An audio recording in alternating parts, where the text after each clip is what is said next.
My Subaru Forester with over 450,000 kilometers is throwing a few codes. But honestly, that's the least of my worries. Today, we're going to be going through my Forester and everything that is currently wrong with it. And if you're new here, this is my 2004 Subaru Forester that I've built over the last few years to go on some pretty epic adventures. And well, we've done exactly that. The problem with going on all these adventures is you eventually find and break stuff on your Subaru. So today, as I said, we're going to go through everything that's wrong with this. And the list is actually pretty big. Some of them are pretty minor visual things, and some are mechanical things that we'll have to be addressing here this summer. First off, though, I can say the front bumper, the winch, all that is looking good. Hood, solar panel, snorkel, that is all looking good. One thing I would like to address that you guys always comment on is the engine. With over 350,000, because someone blew up this engine under 100,000. Don't know how you do that. This engine is starting to, well, sound like it's a little high mileage. So cold starts are a little bit rough.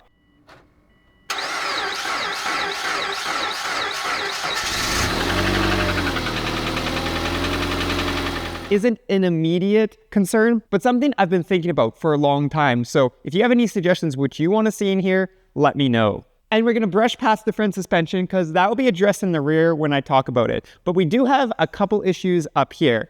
Well, the primary one being that guy. It is completely broken. You can see there's a good old hole right in there.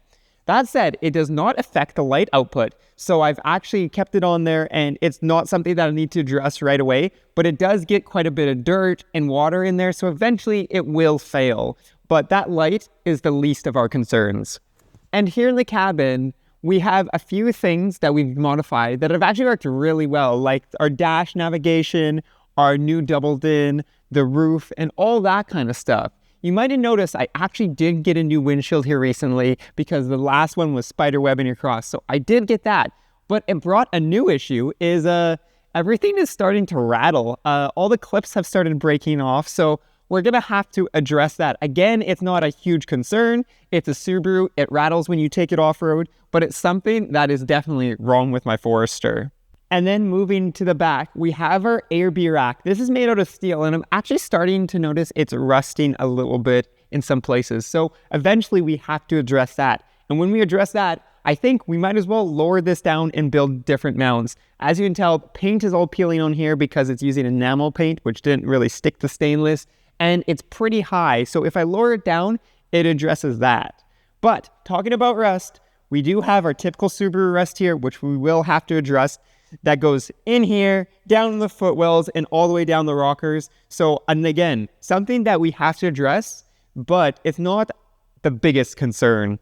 And there's actually two big concerns right now. The first one is, well, here in the car, and it's here in the driver's seat. But before I go and talk about that, I actually have something that I've noticed since I've owned this car, and it's something that I need to address sooner than later. It's honestly the brake pedal here.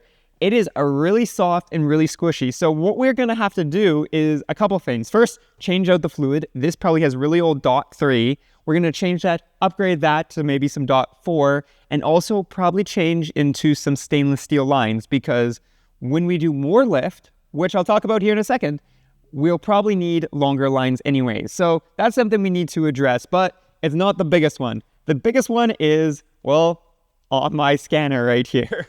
And we have two check engine lights. If you drive a car, it's the dreaded check engine light. I actually have two of them because, well, it's a Subaru with high mileage, and these are actually pretty typical mileage related check engine lights. The first one is going to be a P0457. If you guys know, I actually fixed that a little while ago with changing the purge valve on my car. Well, it turns out I've got another issue in my emission system. Emission system ones are an absolute pain. Honestly, I hope you never get emission systems check engine lights, but that's maybe why you're here. So we have that one. That one has a couple ways to address it. And actually, unfortunately, I figured out exactly how we have to address this one. This one, we have to go drop the fuel tank. The fuel tank on these cars have a little spring and valve. and that has now officially got stuck. Maybe it's because I'm off-roading, bounce around, and it's bouncing, kind of got stuck in a weird position, but it's stuck in the closed position. So whenever I fill up now, it clicks off very rapidly. So that is the first one. It says there's a fuel cap loose. I can guarantee you it's not a fuel cap. And as I said, we fixed it a little while ago, about 3 years ago, with a purge valve.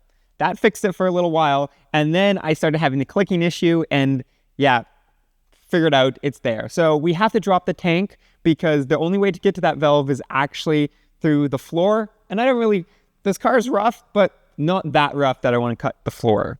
The second one is also a very popular one. It's a P0420. So your catalyst system efficiency below threshold. So bank one. And actually, I know why it's causing this. I had an issue where I did change the O2 sensor in here at about 350,000. Usually O2 sensors don't fail that quickly. It's not the O2 sensor, it's something else. Underneath my car, the exhaust hangs so low that I've been sliding and, well, bouncing around the exhaust, causing some premature holes, let's say. And one of them is close enough to that O2 sensor that it's actually throwing off the readings. On top of that, my exhaust rattles like crazy. If you've ever been off-roading with me, you can hear it bouncing around. And yeah, we also have to address that. So honestly, the exhaust has just got to go. There's no point in trying to bend back those flanges and take all that heat shield. And we can cut it off like we did on the STI, or just maybe get a custom exhaust. So let me know what you'd like to see on that front. And those codes are definitely a pain. I've been driving with them for probably the last year on and off, but that isn't even the biggest issue. And the real problem is actually down here. If you notice, I've got some pretty funny tread wear, and that is for a couple different reasons. So if you've watched this build progress, you know that about 5 years ago, at 100,000 kilometers ago, we actually put in flat-out suspension GR Light. And I like to pretend like my Forester is a rally car. So I have pushed it through everything. And well, you guys have seen me drive down the Forest Service roads. That said, coilovers are great because they're rebuildable. The only issue is I haven't rebuilt them in 5 years. So we actually have to go ahead and address that. So I'm going to be addressing the suspension as a whole because this is our biggest concern and something that I'll be addressing, well, probably the next thing. So we're going to be rebuilding the coilovers as they're starting to weep a little. None of them are blown and they still actually work, but they're really dirty. And we're starting to see a little bit of oil seepage, which isn't bad, but you don't want the oil to run dry and then you have a seized coilover and it's going to make your life way harder. So we're going to be rebuilding those. That isn't the only thing we'll be addressing though with suspension. We also have in the back a couple bent lateral links. So my alignment is way off. When I drive, I have to clock the wheel an eighth to the left. And that's kind of what's happening to my tires. They are getting weared unevenly and I do rotate them. So all the inners are because they're steering to the right. That said, when I do all this, I actually want to do a couple more things. If we're going to go ahead, rebuild the coilovers, they're adjustable, why don't we add a little more lift to this, right? So we're going to lift this. But again, we run into more issues. If we lift it, then the rears are going to be in the front of the wheel well because there's not enough spacing. So we're going to need something to address the trailing arm. So the biggest problem with this car is something that we'll be addressing very soon. We're going to be going ahead, rebuilding coilovers, lifting the car more, adding new control arms and lateral links to really complete the package and I guess make the Forester even more capable.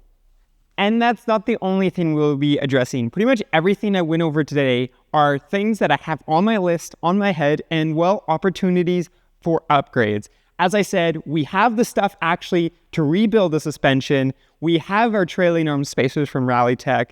We're just missing some front control arms and lateral links, and then we can go ahead and do the suspension overhaul. Other than that, like we need to go ahead and get a new light.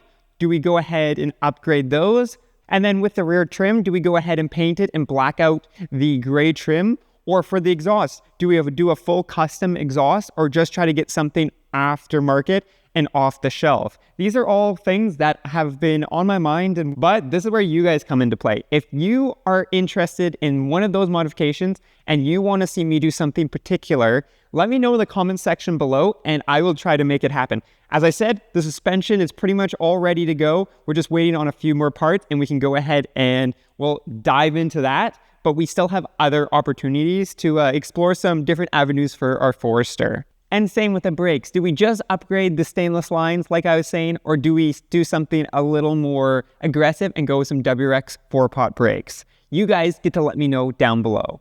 And with that said, don't forget to go ahead and drop a comment down below letting me know what's wrong with your vehicle. I always love to hear what people's projects are, as well as check out the channel memberships for exclusive perks and behind the scenes content, as well as Flat for Off-Road for all the parts to, well, maybe fix your Subaru if it's like mine, or maybe get it ready for some more adventures. And well, you'll be seeing lots more of this car as we continue to work on it and get it ready for even more epic adventures. But I'll be seeing you guys on our next one.